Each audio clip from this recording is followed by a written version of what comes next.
Welcome to the Rim Break Rodeo. We hope this video helps. You start by opening the right app. Files for documents, gallery for photos. Tap the three-line menu or the hamburger icon, then look for recycle bin or trash. If you don't see it, use the One UI search bar and type recycle. This speeds locating system folders. Make sure your Samsung account or the app's cloud account is signed in because some deleted items sync to cloud trash. Once done, you'll be ready to view recoverable files. Once inside the recycle bin, scroll to examine items. Files are usually sorted by deletion date. Tap a photo or document to preview so you don't restore the wrong version, and note file sizes to avoid storage surprises. To recover several files, long press one item, then tap additional files to multi-select. Next, press Restore or move to original location.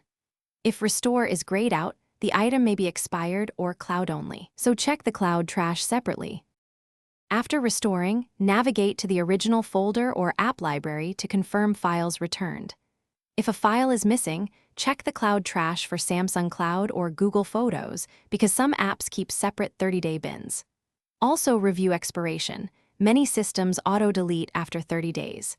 If restores don't show, restart the app or the phone. That forces a resync. If problems persist, sign out and back into the account.